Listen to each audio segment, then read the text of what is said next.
Sarada, Rose Valley, আইকোর, গরু পাচার, কয়লা পাচার, শিক্ষক নিয়োগ দুর্নীতি, আরজিকর খুন এবং ধর্ষণের তদন্ত, তার সাথে অবশ্যই পৌরসভার নিয়োগ দুর্নীতির মামলা, একের পর এক মামলায় কখনো সুপ্রিম কোর্ট, কখনো কলকাতা হাইকোর্ট সিবিআই তদন্তের নির্দেশ দিয়েছিল। হাঁসখালি একের পর এক, আমি মানে তালিকা আরো লম্বা হতে পারে, একের পর এক ঘটনাতে কলকাতা হাইকোর্ট কিছু কিছু ক্ষেত্রে এবং কিছু কিছু ক্ষেত্রে সুপ্রিম কোর্ট তারা সিবিআই তদন্তের নির্দেশ দিয়েছিল। কিছু ক্ষেত্রে ইডির কাছে মামলা গেছিল প্রিভেনশন অফ করাপশন অ্যাক্টে মামলা থাকবার জন্য।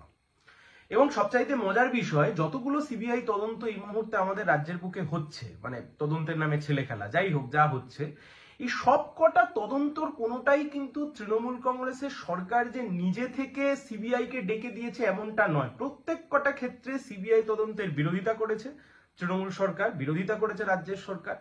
প্রত্যেক কটা ক্ষেত্রে নয় হাইকোর্টে মামলা হয়েছে, নয় সুপ্রিম কোর্টে মামলা হয়েছে। মজার বিষয়, প্রত্যেক কটা মামলায় মেরিটে শুনানি হওয়ার পরেই কিন্তু সেই মামলাগুলো সিবিআই এর কাছে গেছে অথবা সেই মামলাগুলো ইডির কাছে গেছে।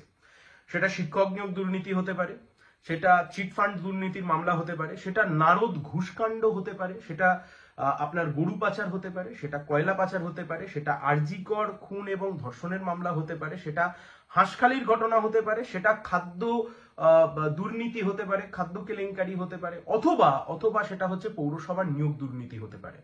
এই সব কটা মামলা কিন্তু অন মেরিট প্রথমে হাইকোর্ট অথবা সুপ্রিম কোর্ট শুনেছে, তারপর হাইকোর্ট অথবা সুপ্রিম কোর্টের মনে হয়েছে যে রাজ্য সরকারের পুলিশ অথবা সিআইডি বিভিন্ন ক্ষেত্রে যারা তদন্ত করছিলেন বা কোথাও তদন্ত হচ্ছিল না সেখানে সিবিআই এর তদন্ত করবার স্কোপ রয়েছে, সেখানে ইডির তদন্ত করবার স্কোপ রয়েছে।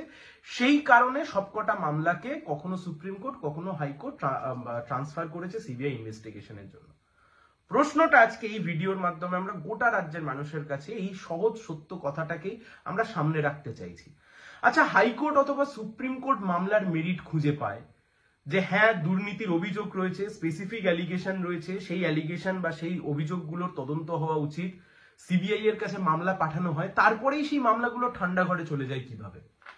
মানে আপনি প্রত্যেক কটা ক্ষেত্রে দেখুন, প্রত্যেক কটা ক্ষেত্রে সারদা, রোজভ্যালি, হাইকোর্ট সবকটা চিটফান্ডের মামলায় খোদ সুপ্রিম কোর্ট মামলা সিবিআই এর হাতে তুলে দিয়ে বলেছিল টাকা বৃহৎ কার হাতে গেছে, who is the big fish here, বড় মাছ এখানে কে রয়েছে, বড় মাথা কে আছে, সিবিআই কে খুঁজে বার করতে হবে। তার মানে মামলায় মেরিট ছিল, সেই মামলায় মেরিট ছিল বলে শোনবার পরে সিবিআই তদন্ত গেছিল। অথচ 2014 সালের সেই সারদার তদন্ত শুরু হয়েছিল, আজকে 2024 সাল, সারদা রোজভ্যালির তদন্ত বিষবাও জলে, তার ট্রায়াল, তার সাক্ষী সবকিছু কার্যত বিষবাও জলে। মদন মিত্র থেকে শুরু করে কুণাল ঘোষ, এখন তৃণমূল কংগ্রেসের নেতা, মন্ত্রী, সাংসদ সবাই মজার সাথে আনন্দে ঘুরে বেড়াচ্ছেন। হেমন্ত বিশ্ব শর্মা সেই সময়তে মুখ্যমন্ত্রী ছিলেন আসামের, পরবর্তীকালে বিজেপিতে যোগদান করবার পরে এখন বিজেপির তিনি মুখ্যমন্ত্রী হয়ে গেছেন আসামের, তিনি নিজে একজন রোজভ্যালি কাণ্ডে অন্যতম অভিযুক্ত।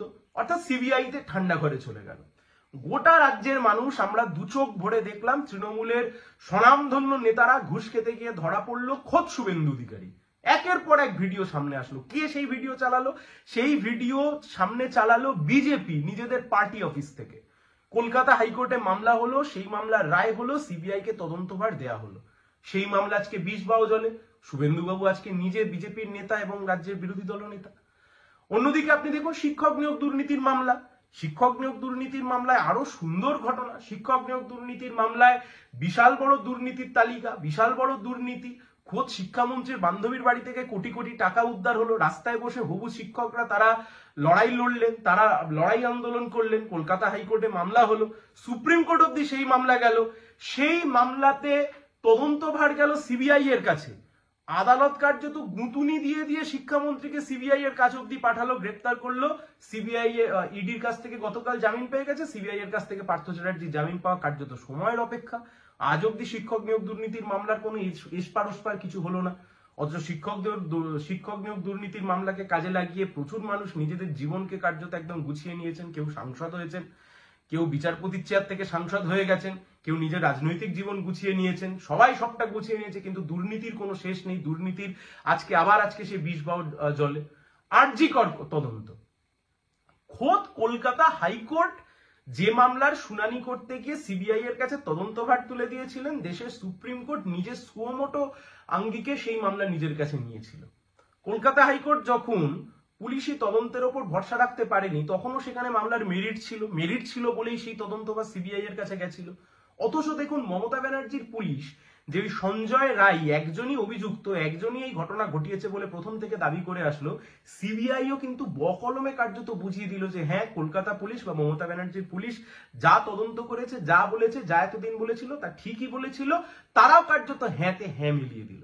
তাহলে সিবিআই তদন্তের প্রয়োজনীয়তা কোথায়? বা সিবিআই এর উপর মানুষের যে ভরসা, সিবিআই এর উপর মানুষের যে আশা, সিবিআই তদন্ত যখন কেউ চাইছে তখন সে ভাবছে একটা ইম্পার্শিয়াল ইনভেস্টিগেশন এজেন্সি হবে। এটা ইম্পার্শিয়াল ইনভেস্টিগেশন এজেন্সি একেবারে বিজেপির তোতা পাখি, যেমন তোতা পাখি কারোর বিরুদ্ধে কাজে লাগাচ্ছে তেমন ভাবে তৃণমূলকে বিভিন্ন ভাবে বাঁচাচ্ছে।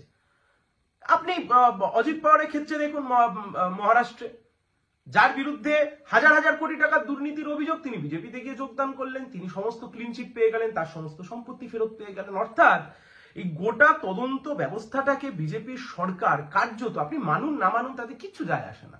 আমি যদি হঠাৎ করে এখন বলি না কালকে সূর্য উঠবে না, তাতে কি সূর্য ওঠা বন্ধ থাকবে? তাতে তো সূর্য ওঠা বন্ধ থাকবে না। আপনি মানুন না মানুন কিচ্ছু যায় আসে না। খুব পরিষ্কার কথা, পরিষ্কারভাবে খুব স্পষ্ট কথা। আজকে গোটা রাজ্য জুড়ে এতগুলো দুর্নীতি, যে দুর্নীতির তদন্ত ইডির কাছে গেল, সিবিআই এর কাছে গেল, বিজেপি বলল না খাউঙ্গা না খানে দুঙ্গা, প্রধানমন্ত্রী বললেন না খাউঙ্গা না খানে দুঙ্গা, চোরেদেরকে জেলের মধ্যে পুরবো।